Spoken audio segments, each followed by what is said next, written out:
What's going on, ScreenRant? It's Liam Crowley here at South by Southwest in Austin, Texas, with the star and director of American Sweatshop, Miss Lili Reinhart and Uta. Uta, thank you so much for taking the time. Lili, thanks for coming by. Of course. Thanks for having us. Thanks for having us. Super excited to talk to you guys about this film. It took me for such a spin. I want to start by asking, the work that you guys are doing, or that you're doing in American Sweatshop, is not too dissimilar from what people are doing every day when they doom scroll. What's the most surprising thing that's come across your For You page when you've been doom scrolling? Maybe not that made you faint, but something that just took you for a spin. That's a good question. I mean, I love the obscure videos that I see on my TikTok with only 32 likes that have only been seen by 1,000 people, and it's some random person doing the most strange dance you've ever seen, and I like to feel like I'm discovering this person's. Is that making sense? You know that kind of video where you're like, not enough people have seen this yet, but they will, and it's those people who are really dancing or singing their hearts out on TikTok, and I love that. I love that. Uta, are you on social media at all? I'm wondering if you were asking more for the dark side, Well, I mean, there are some stuff there's some darkness in that. Course, yeah. But I've never had a Facebook page. I've never been on X. So I like to think I was, hesitant enough to avoid it. But then I just got sucked into Instagram, and basically my friends after I had children, and they said, just go on Instagram and we can share pictures. So anybody who wants to follow me on Instagram, you would be miserably disappointed, because it's just, pictures of my kids and what they do and a lot of nature stuff. That's not disappointing. So because of me I have up little wildlife cameras in my garden, so I watch the deers that come by. And because of that, I guess Instagram, was feeding me some wildlife stuff. But the most surprising thing that I saw, where it took me back for a second, was, I feel even bad saying this, but we're not showing pictures, we're dealing with words. It was a deer crossing a road, and it was hit so hard by a car that it literally pulverized.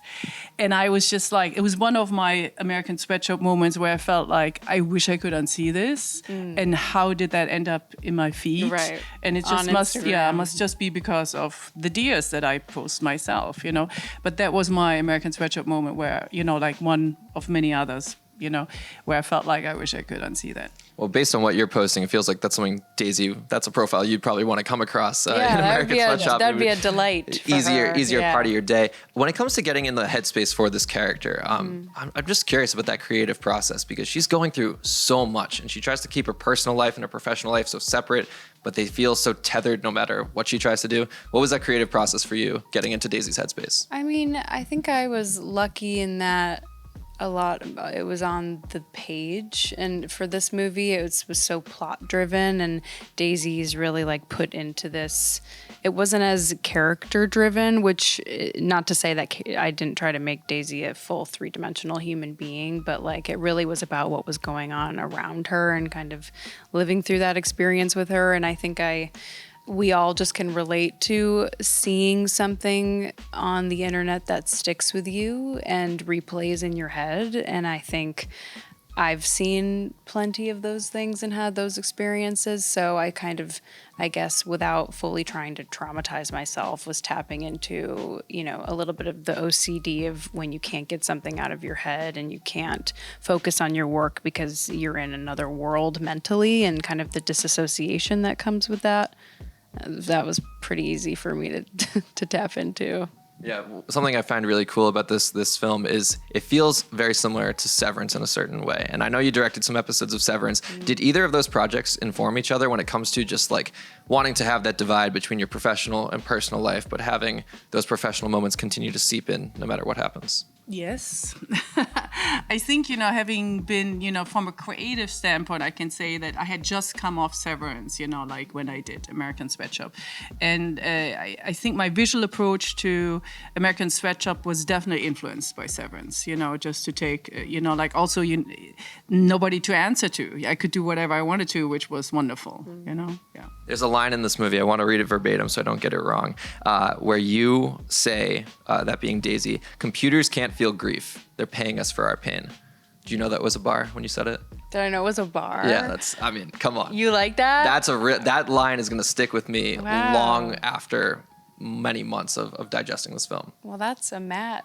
Our We got to give credit to, Matt, but Nemeth, our writer. That just kind of, I guess, speaks to content moderators and their job, and how I think the question that you also gets brought up in this film is, why can't AI do this? Like, why are you forcing people to sit here and watch these videos online when a computer can do it and then let an algorithm do it? But there's something obviously about humans and our ability to feel grief and empathy and compassion and feeling that a computer can't. And I think, that's amazing that line stuck with you, because it's true. And I responded to, I think, in that same scene where Daisy's saying that content moderators are the first responders of the internet. And that really resonated with me as well, because it is a job that I think people, when you find out that there are people who sit in an office and watch the things that you never want to see all day long to protect your viewing experience as someone scrolling on Facebook, it's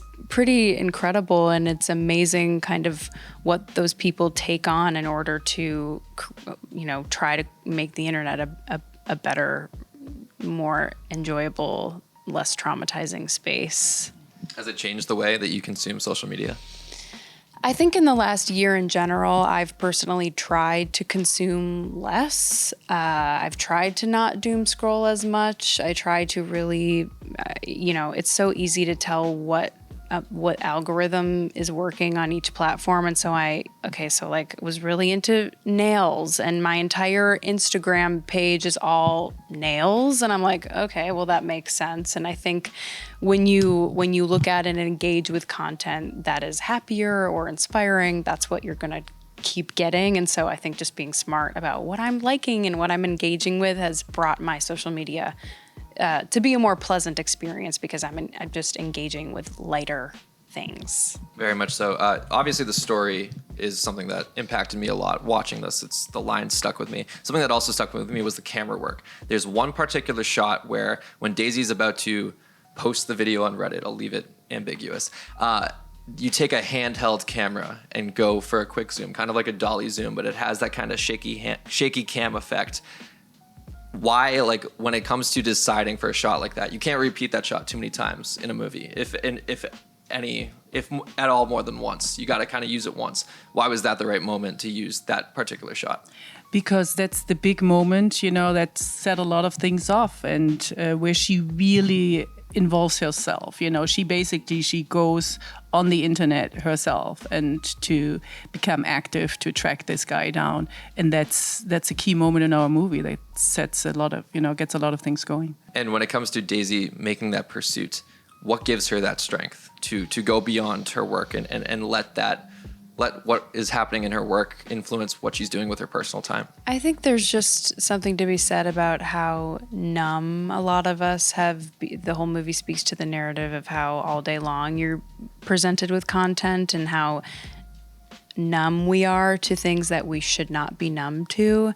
And what I loved about this movie so much is that it takes a video that, someone else in her workplace can see and keep scrolling, but a video that sticks with her and traumatizes her, and she chooses to try to just understand it. And I think, I don't even remember what the question was. Sorry. Taking her work outside, and using her personal time. I don't want to spoil anything, but there are moments where she's sacrificing valuable personal time that should be allocated for other things. I think it's just, it's because she's not letting herself feel numb. And that was my point, is that we let ourselves feel numb to a lot of the horrible things we see. And I think in this moment, in particular for this character, she sees something that somehow, some way strikes something in her that makes her want to say, this is actually not okay. And no one should be seeing this and then just digesting it and moving on with their lives. And I certainly have watched videos where you're looking at the comments going, how are we all just as humans looking at this and then moving on with our day? Or we're looking at this and then we go continue to eat our breakfast. There's just such a weird, that this is life, and these things that you're watching on your phone are actually happening. And I think, that's why I like I signed on to do this movie because I hate that there's such a disconnect between our virtual world and the real one. I don't think we should walk around seeing horrific images and then going about our day. Like, we're not meant to see those horrific things, but I think there's a huge lack of empathy in the world currently, and I think we're being inundated with these graphic things all the time. And so the fact that my character does choose to try and do something about it, I think really speaks to what I would hope happens with more people, I guess, is like when you see people rallying behind causes and actually caring about what's happening to people across the world and not just going, that's a video, that's not me, I don't care.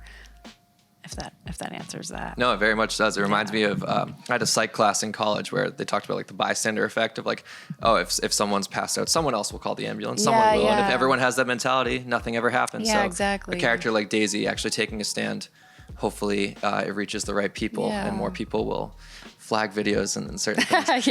Something I find really cool too about this movie is the perspective shift. And I'm trying to segue into this movie you got coming out with Ke Huy Quan, Bad Boy. I'm hearing it's told from the perspective of a dog. Yes. What can you tell us about the film? I'm like, I don't know. What can I say about it? Let me say something about it. No. Please. No, I can't. Yeah, I mean, it's a genre movie and it's told not like you're not in the dog's POV, but the dog is the main character, and so you see what the dog sees. And I think like I love horror so much as a genre, and I haven't done a lot of horror, so I was like, when I sign on to a horror movie, there has to be something crazy or interesting or bizarre about it, and I love dogs, so it was kind of just the perfect. I'm like, yeah, I'll do a movie where I get to work with a dog every day. I'm very excited. One of my favorite films I saw earlier this year was Presence, and it was told completely through the perspective of the ghost and everything. Little things like that, it helps the horror genre feel so unique. Uta, I got to ask you about Severance. 209 is coming out very soon. Each episode this season has had such a distinctive visual style. And considering the fact that you also tackled 206, how different is 209 going to be from 206 from a visual standpoint? It's not too different, like, because I feel like there's a certain language for Severance, but it's not just, let's just, like when you're in the office area, let's just make something extreme. Like, let's put them in the lower corner, like of the frame, and that's a Severance frame. That's not how it is. There's a little bit more to it. And in a certain way, without sounding too cheesy, it very much, connects to your own, every shot should always connect, as a creative behind the cameras, to your emotional connection to the shot and what the actors are doing. But with Severance, what I learned and what I'm so excited about, it's so much about the details of what the actors do. Because if you are in a vacuum, if you are in the MDR, if you're in these hallways, it's a completely empty stage, and very often you just have one person, maybe sometimes two. So the body language, towards each other is very important, how they are staged. If you have like one person, like, for instance, Helly, when she walks away from Mark, after he said that they shared vessels, which is such a great line. I had to quote it again. And just, like we just basically workshopped it, like what would she do? And she found all these beautiful things of walking along the wall and taking off her shoes and the details, like of just looking at her feet, because everything becomes so important. And that really informs how you shoot something, like you look at every detail of the body down to the small finger when Mark gets his nosebleed dealt with, and we had this split diopter, focus diopter lens, and I wanted to show the little, like bloody finger first, and because everything has so much backstory, and you wonder, like, what did she do with this finger? Did she wipe off the blood on his cheek? Everything has a story.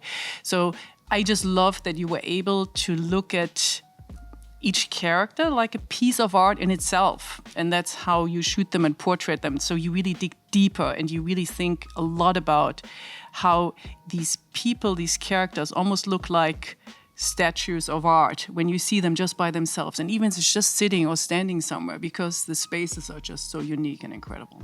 I know you didn't direct the finale, but are we going to be left with the same amount of cliffhanger energy as season one? I think it will just blow your mind. Okay, very excited for more Severance. Very excited for American Sweatshop. This film is honestly so much fun. Fun, I don't know if fun's the right Yeah. word. It's a ride. Memorable. Okay. Memorable. Yeah. It'll stick with me. And you guys should be very proud. Thank you for your time. Thank you. Thank you so much. Thank you.